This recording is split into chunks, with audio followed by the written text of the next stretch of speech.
Yeah, fuck you. You're a glitch. He's not gonna throw it by me. Fucking horse. Oh, son of a whore. That's funny. So I don't know if you guys can hear me or whatnot, but that's funny. One of my kumpais, man, instead of saying son of a bitch, you say son of a whore. Right, exactly. Okay, hitters, if you're tracking here, obviously for 250 watts, we usually get around 16.8k XP today. However, with it being double XP, we got almost 34k. We got 33,912. That's 33k, almost 34k, not 3,912, 33,912. This method certainly is not nerfed for you guys that are rocking the video saying that the method has been nerfed. Obviously, it has not. This was recorded today. So go ahead, track on this method. Let's get some. Going through a method here, man, where you can bust out the 4th inning program, because I just learned about it and knowledge is power as far as that goes. So in today's method, grind, we're going to go ahead and show you. Go into your settings. As you can see up top, I just have it defaulted save at walk method, right? In the gameplay, you want to make sure both are on legend, right? You got to make sure of that. So gameplay, hitting difficulty, make sure that it is on legend, as well as your pitching. Go ahead and hit the Romeo Bravo, go over to pitching and make sure it is on as well. Make sure they're both on legend, right? If you go ahead and put the PCI outer on basic or whatnot, it'll let you know in this method, it'll let you know as far as when you can go ahead and intentionally walk the dude, right? So go ahead and make sure that your PCI outer is on basic as well, right? In gameplay. So again, hitting difficulty legend, your pitching, you want to go ahead and have that on legend as well. Presentation, go ahead, make sure it's on fast play, that's key. Pitching only, and then make sure batter walk up and stats, make sure everything else is off, right? And pitching selection, camera frequency, that doesn't really matter, but you want to have fast play on, and you want to make sure to have batter walk up, in-game sideline reports, in-game ticker, have all that BS turned off. Audio video, of course, that's up to you, whatever you need. It's not like you have to have something turned on or off. And that, again, this is all optional. Biggest thing, make sure gameplay and presentation have those settings, right? And then if you want, you can go ahead and save it. And like I said, mine is already saved in walk method, right?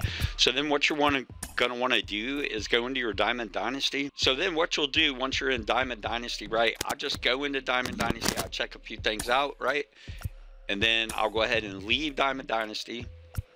Then what you want to do simply is go down to exhibition play now. You're going to be player 1, right? So player 1, you'll go to the left, right? And really with this method, once you choose player 1, once the game actually starts, that's pretty much all you're going to be doing with that controller. Yeah, so once you slide over to player 1, right, and you got to make sure your settings, as you can see under the R there, that the specific settings for this method, make sure you got that going. So then what you're going to want to do is you're going to get your player 2 controller, and you're going to want to hook it up, right? Remembering, again, this is a 2 controller, you need 2 controllers to do this method, right? A lot of us, even if it's a bourgeois controller you never use, it's still good. So just plug it in to player 1. If you can start your Xbox and everything with it, good to go. It's going to need the LB, the left bumper for Xbox, and the B and A button. That's pretty much all you're going to need. So if you have a controller with the functions of that,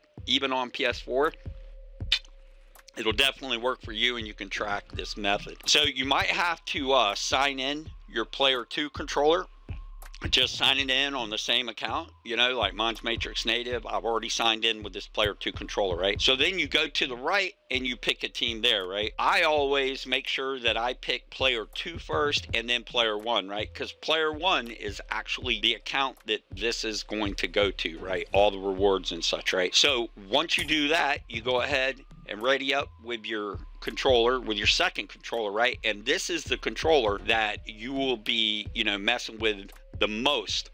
You really won't even mess with controller 1, player 1. However, you want to go ahead and have that controller in a remote if you have one, right? So that way, if you have it plugged in instead of on battery, you won't have to flick it so that it doesn't shut off on you, right? That's what because she said. I watch Netflix when I do this method. I do all kind of shit with this method, right? I'll walk around the house and just intentionally walk. However, you do got to make sure, though, within the game that your controller stays on, right? And if it goes off, as long as you catch it right away, this method will still work. But like if it goes off for a minute or two, you might as well go ahead and restart the method, right? So with that being said, let's track, right?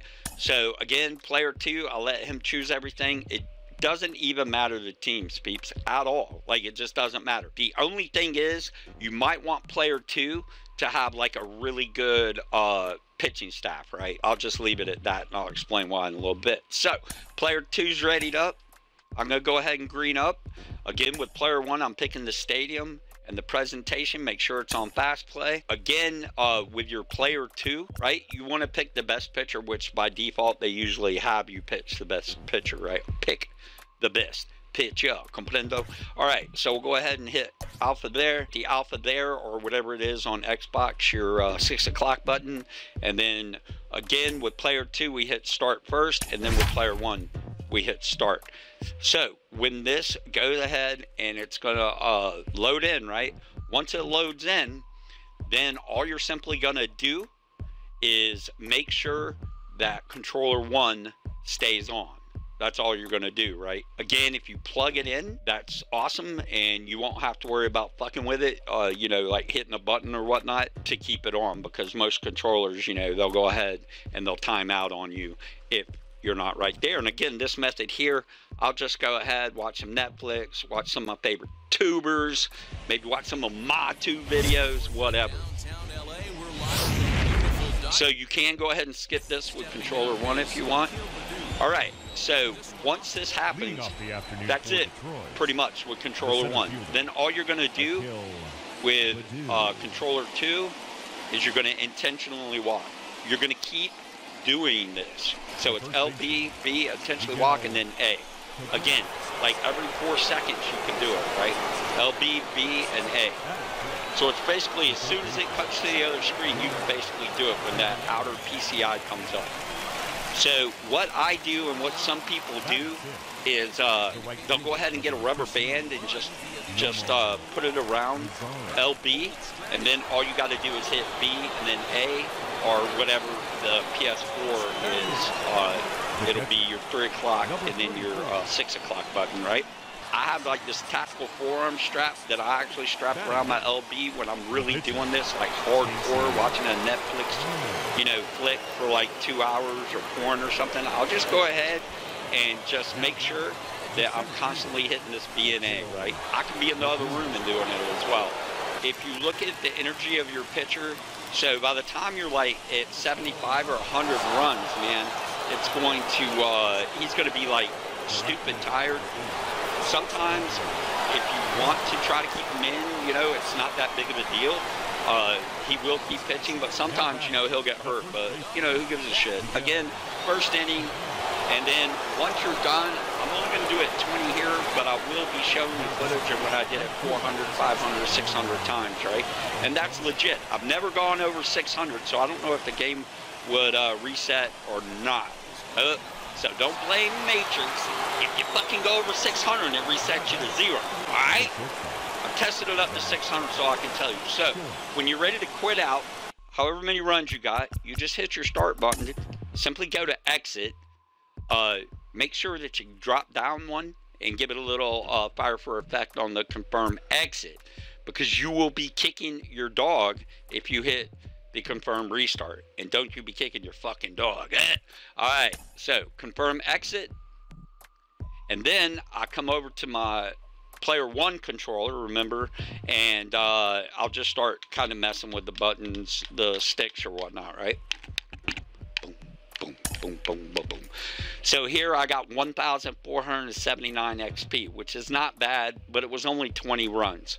And I'll go ahead, I'll get the other footage up for you guys so that, you know, you can go ahead and track how many runs give you X amount of XP in the 4th inning program. Again, this is a great method, boys. This is just a really great method to pick up some excelente packs, right?